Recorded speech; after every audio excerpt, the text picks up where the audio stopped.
Hello, this is another episode of Natives Helping Natives, and I'm here with a dear friend of mine, Aleks Acimovic, and been a dear friend of mine for 30 years. I just respect him so much, and I love his stories, and I've loved what he's done in his life, and I'm happy that he gets to share it with everyone. And I'm with my good friend Bob Thornton across the way, and how can you do better than, Bob and Aleks on the same show? So, and if you didn't recognize his voice, that's Harry MacArthur on the other side of the table. But it's just fun, just excited about this. And most of this is going to be Bob, because Bob's is better at this than me. So let Bob take the reins, and him and Aleks are going to talk. So. All right, Hi, Bob. How you doing, Aleks? I'm doing fine, thank you. I was hoping that you would share with us, first of all, a little bit about you growing up, what it was like, where you're from, what your family life was like, and your schooling. Sure. I was born in a refugee camp in Germany after World War II, and when I was 19 months old, still in a refugee camp, our church, St. George's Serbian Orthodox Church of East Chicago, Indiana, sponsored my family to come to America. And we came to America in October of 1949 and settled in East Chicago, Indiana, because one of the things the church had to guarantee was that my father would have a job. And when he wasn't being a priest, he worked in the employment office of Youngstown Sheet and Tube Company at the bottom of Lake Michigan, one of the biggest steel mills in the country. And that's my dad came to America.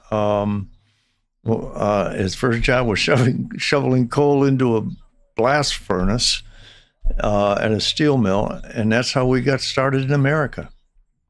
Okay, and how were you displaced? How did you end up? The family ended up in a refugee camp. Well, my dad fought in Yugoslavia during World War II. The communists under Marshal Tito were trying to take over the country. My dad fought in the King's Army against the communists.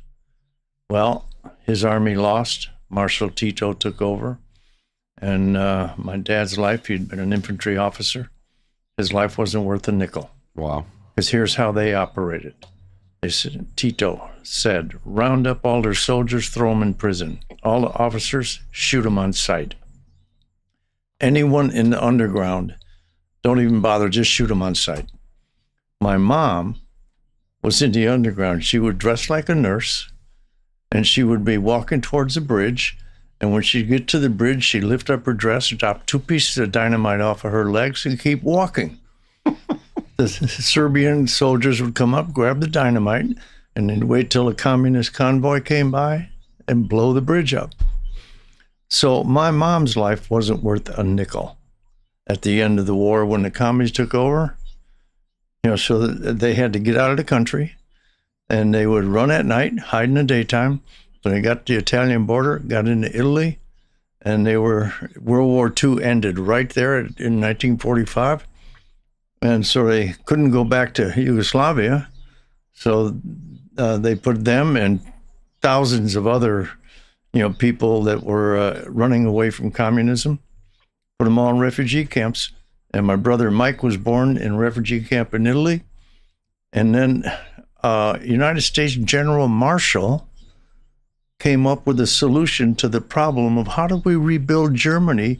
They don't have any labor. We bombed that country into oblivion. And General Marshall said, there's plenty of labor force. Look in those refugee camps. There's your labor force. So they put my mom and dad and brother on a train up to Germany. And that's where I was born. Wow. So we could say that you're from some hardy stock. Yes. Yes. I don't know that I've ever met anyone whose mom and dad were both heroes. Yes. Right? I mean, God bless her. Talk about somebody ahead of the curve. Now think about it. And I was raised in America. When I went to first grade, when my brother Mike and I each went to first grade, our number one job was to teach our parents English. Actually, they didn't speak hardly any English at all. And But I was raised, my dad, every night at the dinner table. I mean, you couldn't meet a person that was more anti-communist than my dad. He was unbelievable. And, you must learn this. You must learn every night. Some lesson, something about what they did to our family, what they did to our, to the home country. Not just what they did, but he was an infantry captain. How they did it, and I thought, this is useless stuff. Little did I know that how much that would all come back into my life later.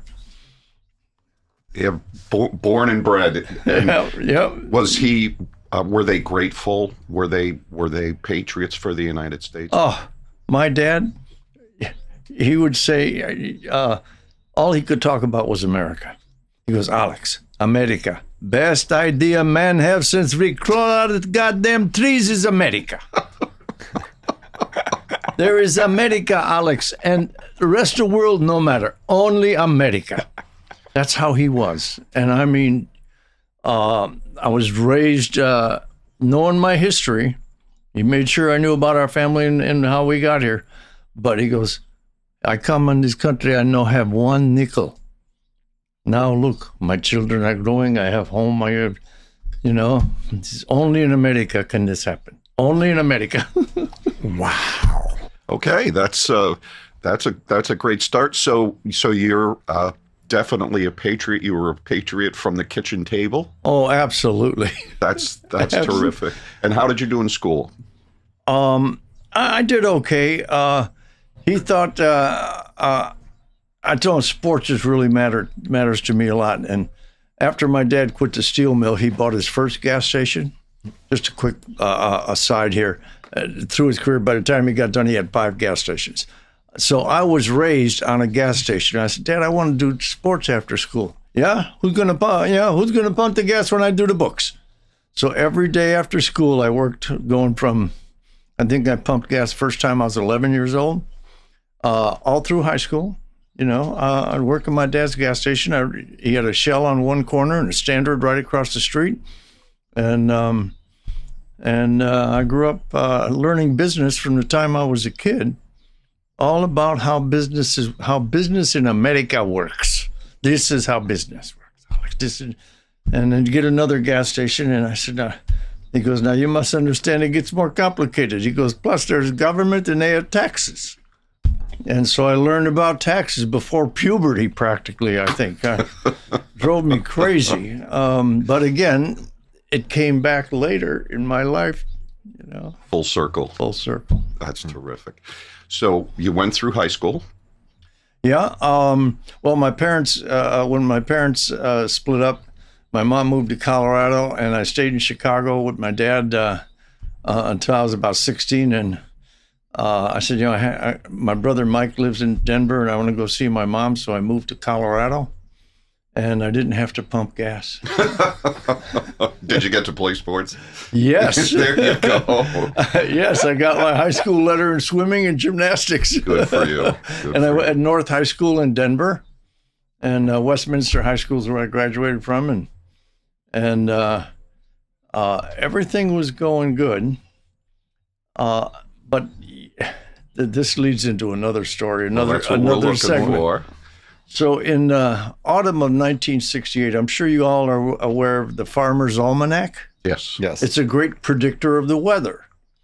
So in the autumn of 1968, I was reading the Farmer's Almanac, and it said, the winter of 68, 69, the Rocky Mountains will have the worst winter in 100 years. Hi, Mom, get on the phone. Mom, I'm not registering this semester. He said, what do you mean? What are you going to do? I'm going to ski. What else, Aleks? Nothing, Mom. I'm just going to ski. And I get that bitter silence on the other, and she goes, how you going to live? I said, Mom, I got a bartender's job in a ski resort town in Georgetown, Colorado. And so I can ski in the daytime, 10 bar at night, and they're giving me a room in the hotel.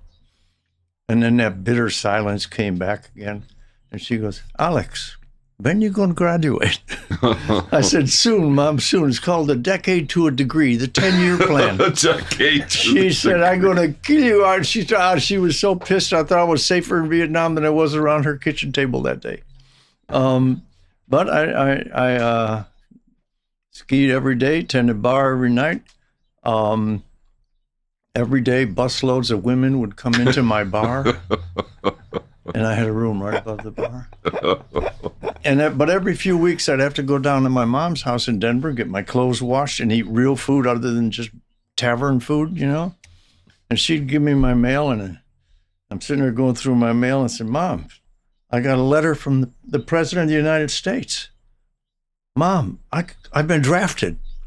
She goes, what you say, Aleks? I said, I have to go to the Army, Mom. She goes, when you must go Army? In 60 days, Mom. Her eyes got real small. That silence came back in. She goes, they don't draft students. Oh. They draft skiers. Moms never forget. Oh, boy, was she pissed. They don't forget, do they? Pissed. And then she was so pissed, she was screaming all this stuff at me and making wild predictions, and most of them came true. You know, she said, I can see now they're going to put you in Army. Oh, no, they're going to send you to Vietnam. Oh, no. Everything she screamed at me happened. So when did you report? When did you go in? 1969. Right there. I got the notice in March. I had to go. I said, good, at least I don't have to go till the end of ski season. That's a true skier. And then I went to the Army and then left the United States for Vietnam in April 9th. I left on April 9th, 1970. I got there on April 10th, 1970. And I spent 347 days there. And what part of the Army were you in? What was were you infantry? I was in the infantry, initially in a place called Pleiku, about 29 miles from the Cambodian border, right there with the 4th Infantry. And you know, sometimes you get bad luck. Getting drafted, check mark number 1 in the bad luck column. Getting sent to Vietnam, check mark number 2 in the bad luck column. So I get there on April 10th, and 20 days later, on April 30th, they moved us 29 miles to the Cambodian border. Check mark number. What else could be? And little did I ever think that when we got done with Cambodia 58 days later, that we would kiss Vietnam soil. And that was a tough go. But then, in the checkmark column of bad luck, since I had been a machine gunner, and particularly the most beautiful invention in the history of mankind is a 50 caliber machine gun. There is nothing on this planet we've ever created better than that. But when I got back to Vietnam, the 4th Infantry was being transferred back to Colorado. I'm like, outstanding, 90 miles from my mom's house, I can get real food. And they said, no, the guys who have 10 months or more in country go home with the colors. The rest of you will be redeployed. I thought, what? Another checkbox. Then they redeployed me to D Company 58th Light Infantry. We were the infantry portion of the Central Highlands Military Police. They had the cities and the towns, but we were the infantry in the mountains to hunt the Viet Cong that were trying to destroy our communication stations, for example, or gigantic ammunition dumps, because we were in the coastal mountains at that point. And so I had to give up my 50 caliber. They gave me an M16 and said, well, since you got combat experience, we're going to make you a squad leader. And I became squad leader of a 9-man killer team. And our job was ambush. Period. Wow. And how how often were you out in the field? Every night. Every night. Every night. I mean, they have to give you a certain amount of days off, but they got to give you payday. They bring you in for payday, where you get to sleep in a dry bed. You get 3 hot meals in a row. And more than anything, you get dry socks. Dry socks, we would have killed for dry socks. Most people don't. But anyway, and of course, in the jungle mountains, they didn't have any women.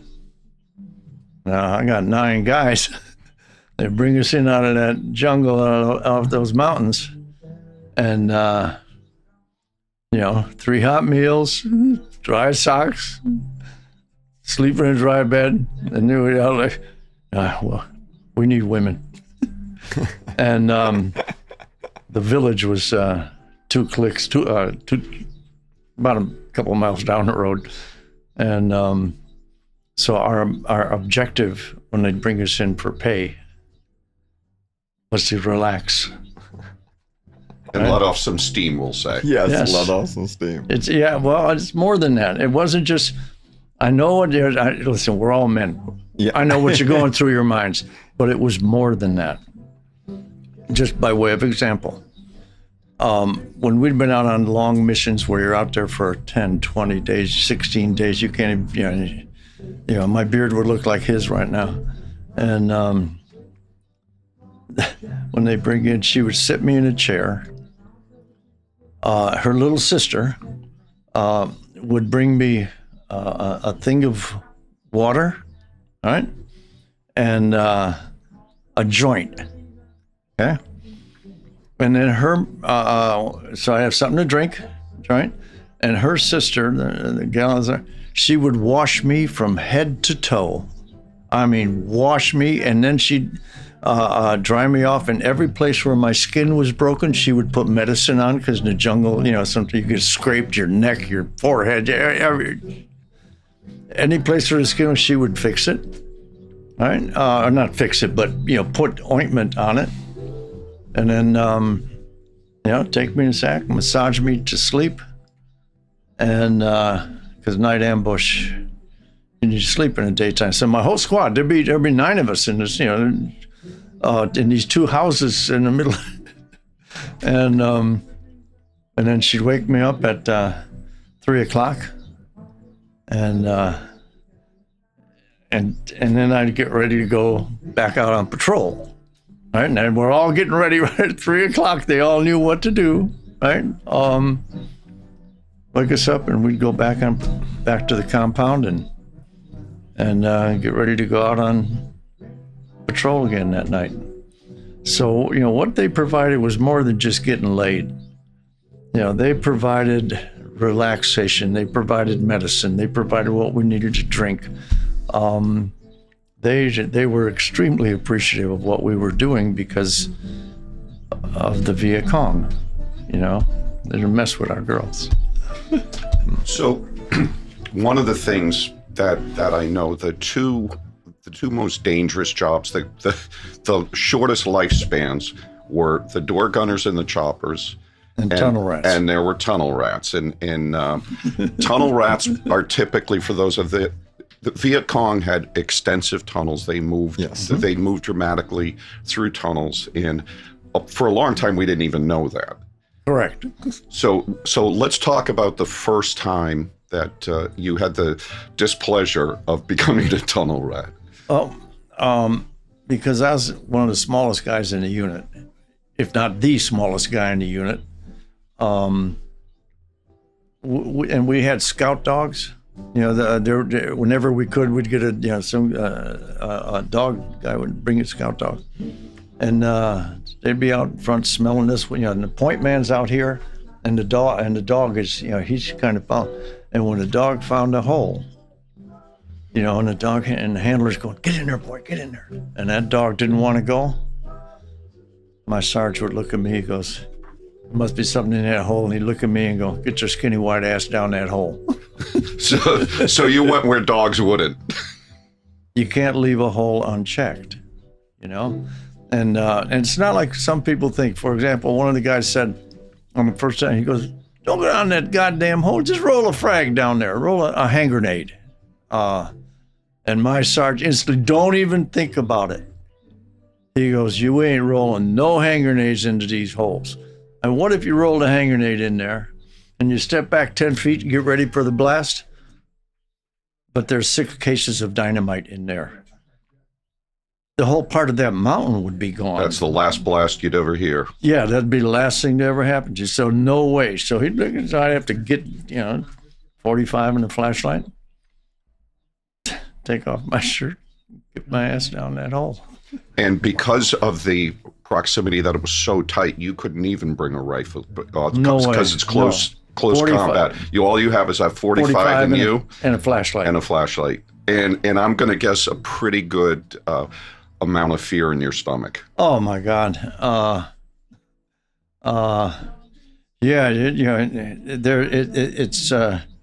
It's fear, and I don't want to say anger, but intensity to get them. It's hard to explain that. You want to get them if they're, but the closer you get to the hole, the hand grenade starts to sound like a better idea.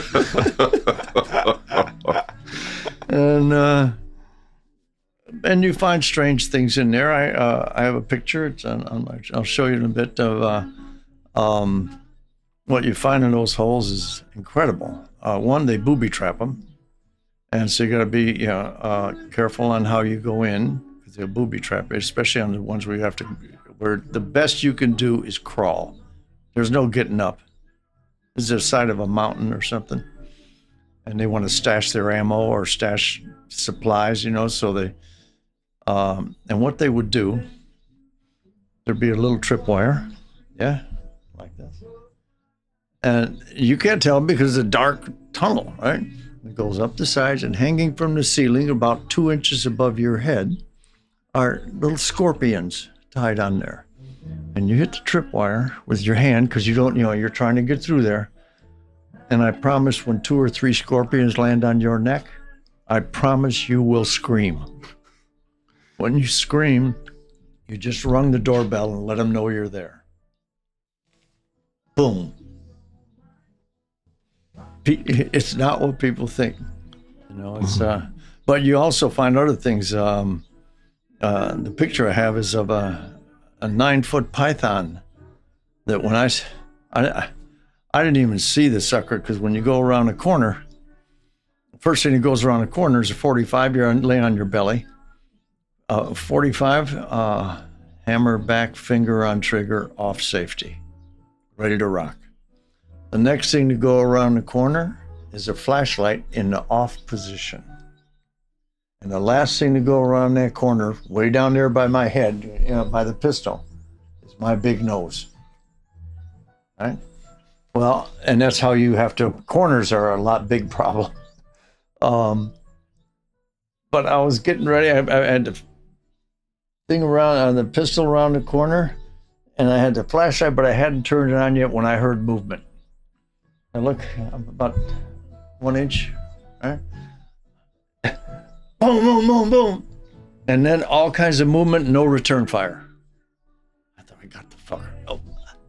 That's all right. You're fine. You're fine. You're in the moment. Just go with it. Go, yeah. I turned the flashlight on, and from here to your glass of beer, even less than from 2 here feet. to there, 2 feet. This gigantic snake. I mean to tell you. Now my buddies could have a rope around my waist. I said, if there's any shooting going on, don't drag me out until you feel me pull twice. So they're hearing the shooting, but no pulling. And they're hollering down in there. My nickname was Vic over there because they couldn't say Acimovic. That's how they said Acimovic. They would call it Acimovic. So Vic became my nickname. Hey, Vic, you okay? You okay? And I holler, yeah, I'm okay. And this is where the story gets better. I had to gather myself. I pissed all over myself. I'm looking at that snake. I never took my eyes off him. And when I could, I thought,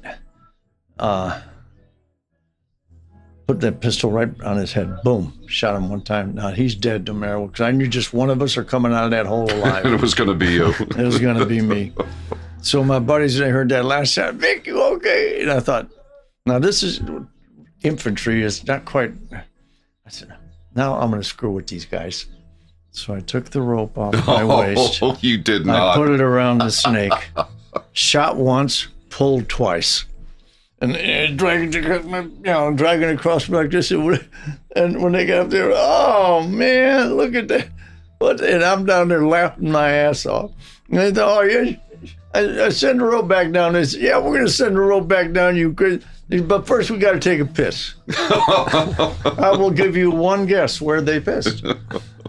So when I finally got out of that hole, and the picture that I don't know if I've seen you. Yes. I'm standing there holding this snake.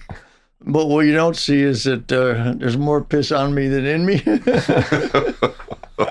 And that's how that story ends. It sounds horrible, but if you've never been in a situation that's high drama, that is life and death, the way that a lot of people handle it, the way that I handled it was with humor. We handled with, and nothing was off limits. And correct. It was just the way you dealt with it. Because how old were you?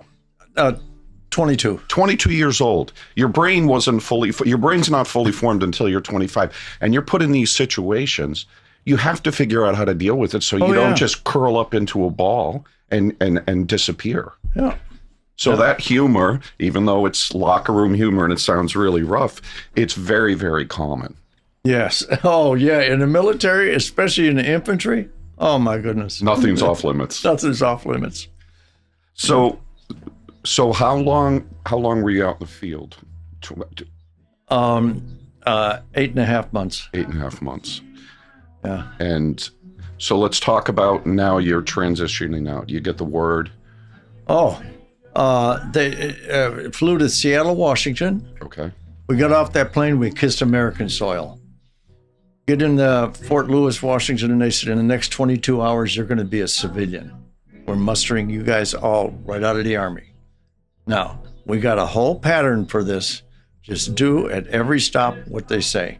First stop is going to be, to your left, there'll be a guy there at the end, taking off these jungle clothes and walking into a shower. And you got as long as you need to you shower every little bit of you. And then when they come out of there, there's a guy standing there, had to shave the hair because of lice, shave all the hair off my body, right? Another rinse off, and then starts the line. First thing, underwear, socks, shoes, and in the next, I don't know how many hours, we dressed, this and that. And the last stop, the best stop is the second to the last stop. They pay you. I'd been sending home, I made $300 a month, $290 a month. I sent 150 of it home to my mom, and I kept $40 because we had nothing to spend it on except when they send it out of the jungle to pay you. For your health care. Yes, for health care. And so I had all this, all of a sudden they give me all this money. Great. And a bus, here's your ticket. Honorable discharge is your last stop. Give you your discharge. Airplane ticket, get on the bus, off we go to the airport, and we're feeling great. Yeah, I can't tell you how happy everyone on that bus was till we got to the airport. And we got off the airport, there were the protesters with signs, murderers, baby killers. And we looked at, we're all looking out, and I looked at this one buddy of mine, he goes, fuck him. He goes, well, just go up. He goes, you hit the one in the back, I'll hit the one in front. And I said, dude, we didn't come here to fight, man. Let's just go. Let's just go. We'll go to another part of the airport. And guys were didn't want the confrontation, but that was the welcome home ticket. And so we went into a bar, and then we saw an MP, right?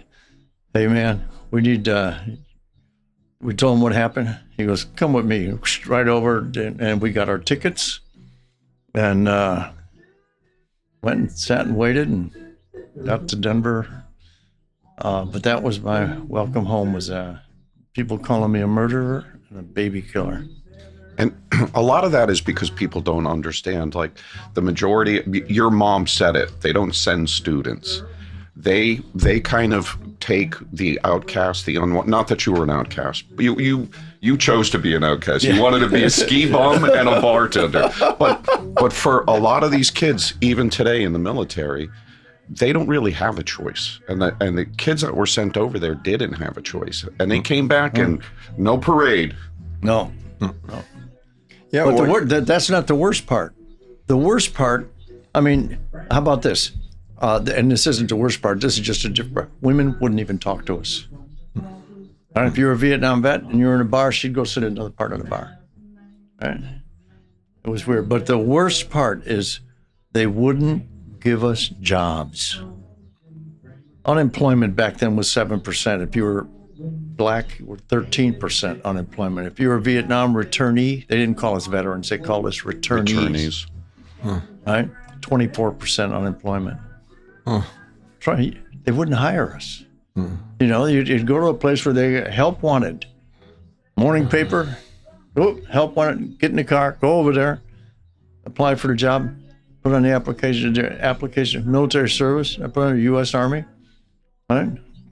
Fill in everything. They would tell them, goes, oh, we don't have a job for you. But you're advertising for a job, but we don't have it. No, that job is filled already, sorry. I'm sitting there. I could tell, you can tell when a man is lying to you when he's looking right dead in the eye, right? And so after about a month and a half, and I'm going through my money, because there's no income. Right. There's outgo.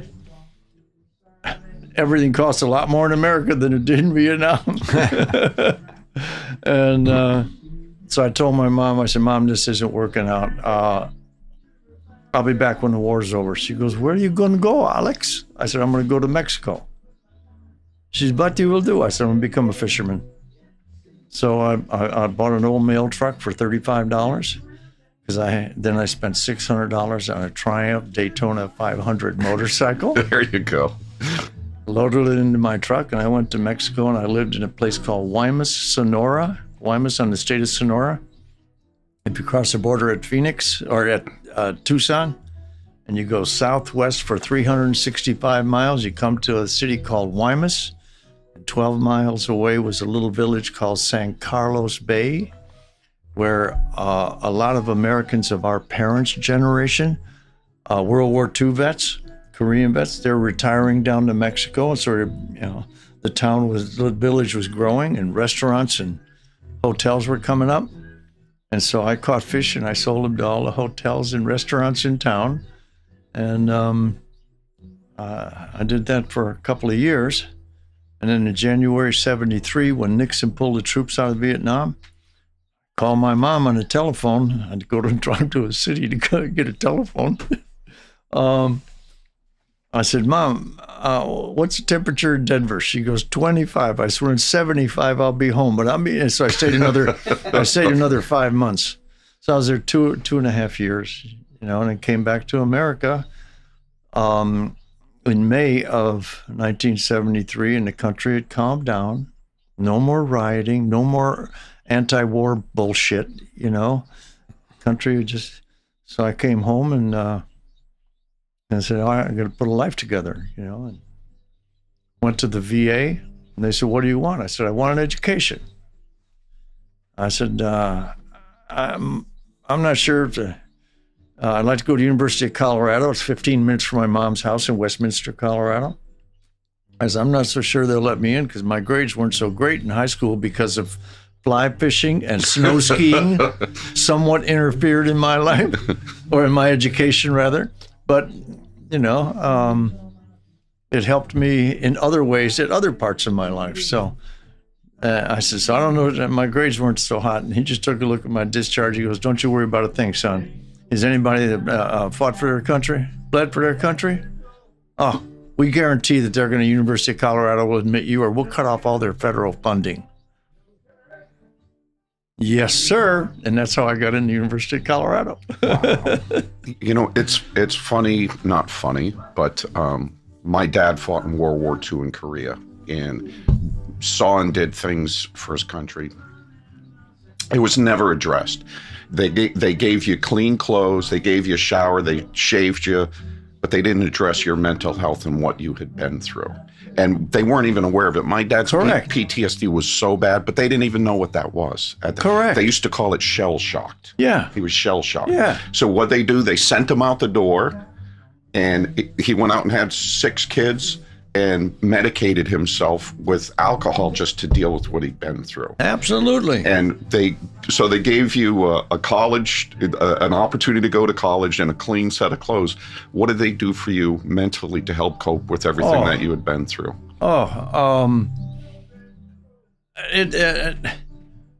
None of us talked about it. We came back to America, you know, we were the people that they were protesting against.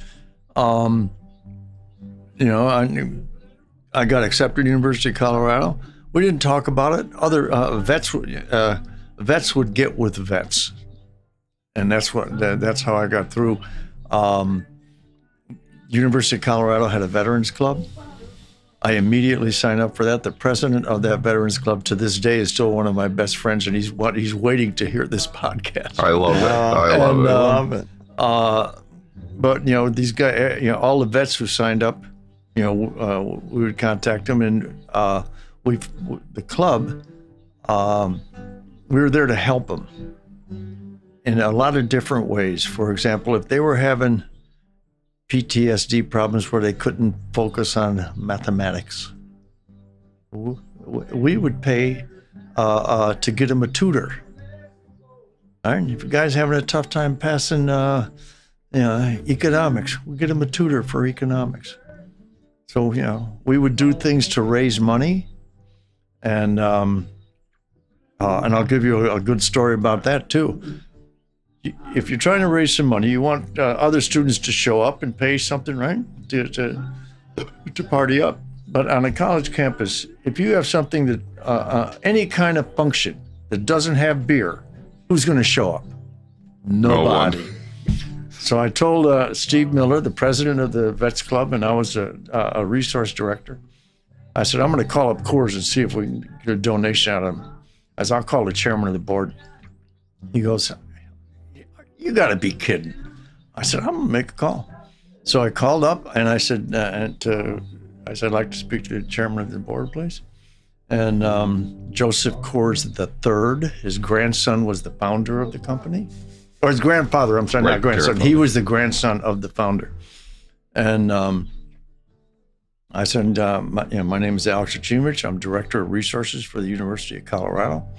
And I'd like to make an appointment to see the chairman of the board, see Mr. Coors, and I'll be with the president of the University of Colorado Veterans Association. And she said, could you hold, please? Puts me on hold. Comes back about half a minute later. She goes, would next Thursday work for you? I said, yes, ma'am, it'll work. Absolutely. So I hung up. I went and I told Steve, I said, I got a set appointment. He goes, you got to be kidding. I said, no, man, we're going over there on Thursday. I said, do you have a sports coat? He goes, no, me neither. How much money we got in the bank? So the Veterans Association had $64 in the bank. We went to Salvation Army, and we each bought a sports coat for about $15 each.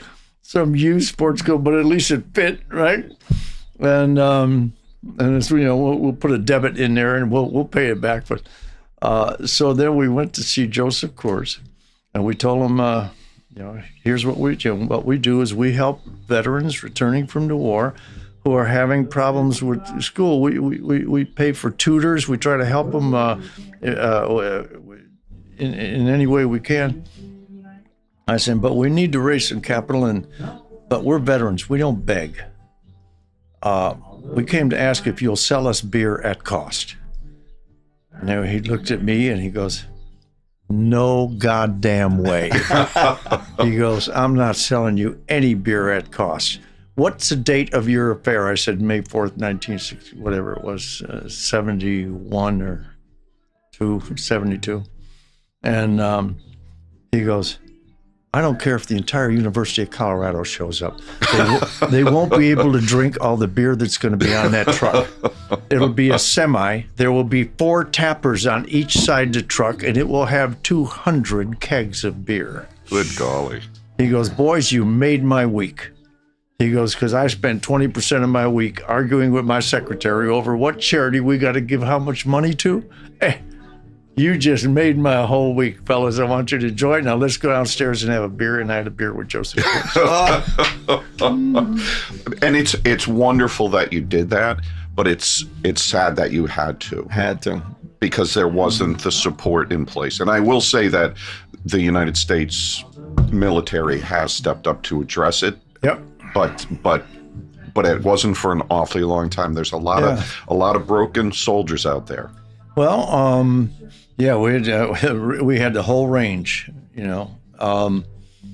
but anyway, we both made it through school, Steve and I, and from the University of Colorado, and we raised a lot of money. We helped a lot of vets, and he and I have been friends ever since then. And we went through the business school together, and I got a good business education and a good job out of college, and somehow our lives ended up in South Florida. Well, it sounds like you always had a keen eye for picking the place to be. Yeah. Oh, yeah. Best fishing on the planet, Jupiter Inlet. There you go. There you go. Well, if you can hear the music in the background, we actually sit upstairs in the tiki hut at Harry and the Natives, and it's a Saturday afternoon, and there's a live band downstairs, and there's probably a lot of people having cold drinks, so we just wanted you to know what that background noise was. And the whole idea between Natives Helping Natives is we want to tell your story. We want to hear your story out there. If you know someone, or it's you and you're willing to come up and just hang out, we'll even get you a couple of cocktails if you want from downstairs, and they'll be icy cold because we just have to walk up the stairs. But we've had some wonderful people come in and share it. Alex, your story is nothing but breathtaking and impressive, and you look like you came out on top in spite of.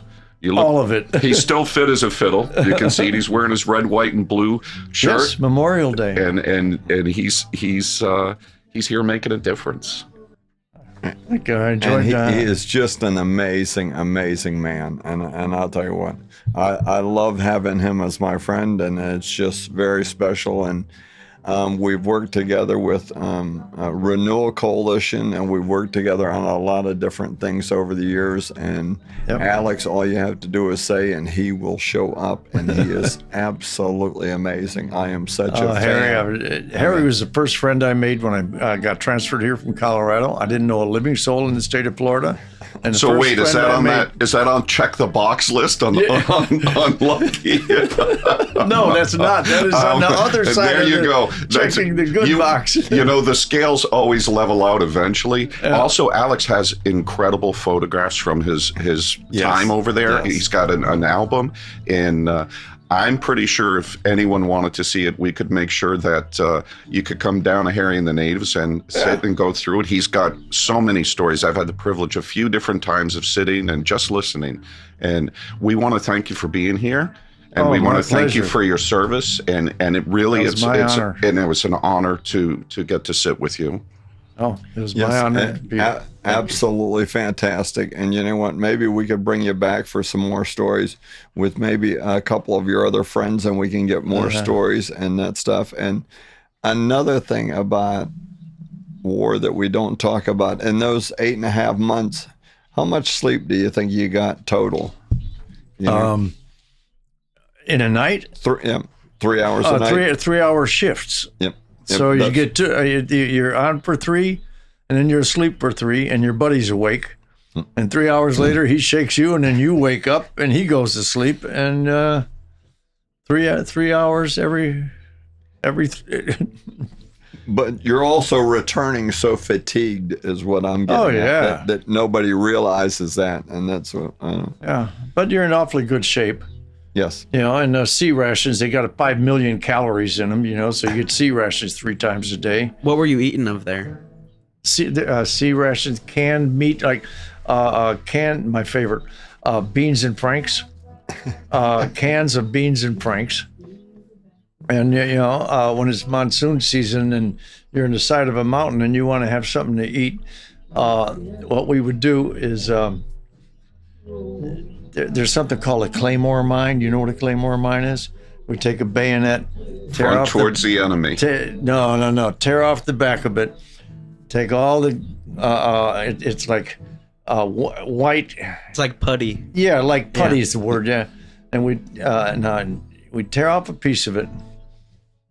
Infantry, you have to take your bayonet, just a little hole in the ground, throw a piece of that putty down there, light a cigarette, touch it with a cigarette, and then put a can of beans and franks on top of it. Oh yeah, get it nice and warm. It burns at about 2,000 degrees, and so you got your bayonet in there, and in about 10 seconds, by the time it takes that thing to go out, you got your poncho over your head, you're going to get a hot meal. That's awesome. Poncho's the worst invention ever. They do not keep you dry. No, but when you got your poncho, whoever came up with that's got a D-. All right. Well, Anyway, thank you, fellas. That was great. Loved it. Thank you so much. I mean, the story about your mom and dad, I had no idea of that. I mean, talk about a history. Jeepers. Yeah. That's incredible. Unreal. And I'm sure. One last part. That part of the story. And when I got my orders when I got drafted, my father was so proud. I mean, the single proudest day of his life, I think, was when I became a citizen in 8th grade. I took my oath, and he was standing next to me. And I looked up at my dad, and it was the only time in my life I'd ever see tears coming out of him. They're coming out. And I became, he goes, Aleks, from today forward, we are different men. He never called me a man before. It's usually, you crazy goddamn kid, bang, right in the head, right? But he goes, we are different men. He goes, I am Serbian living in America. You are American of Serbian descent. Your children will be Americans. Their children will be Americans. Very good, Aleks. And he was so proud. Well, that was in 8th grade, right? Fast forward a few years when I got drafted. But when I got orders to Vietnam, this is one of my favorite dad stories. He goes, Vietnam, fighting communists. No, my dad fought communists he goes, I don't want to send my boy Vietnam. I'm going to go see president. I said, Pop, what? He goes, I am citizen now. I can go see, I want to go to Washington, go see president. I said, Pop, you just can't walk in. I said, what are you going to tell the president? I'm going to tell president, you're not going to send my boy Vietnam. He don't know nothing about killing communists. I kill many, many, many communists. I will kill 10 times more. You send me to Vietnam. Oh my, God bless him. Jeepers. I said, Pop, let me put some more whiskey in that glass. Anyway, that was my best dad story. Oh, God bless him. Yep, perfect. Thank you. Oh, love it. Ivan's got the apron on, Harry's got his props. Ken is sticking out his tongue, just hope that hunter stops. Hello, we're recorded from Harry and the Natives Restaurant in Hope Sound, Florida. It's a family restaurant. My family's run it 73 years. It's an 85-year-old restaurant, and just come and see us sometimes. Thank you. This is Bob. And we're upstairs in the Tiki Hut, so you can come in, and we'd love to have you come up and tell your story.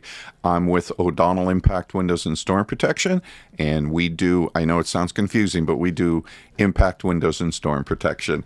And our slogan is, and please remember at O'Donnell, it's our family protecting your family.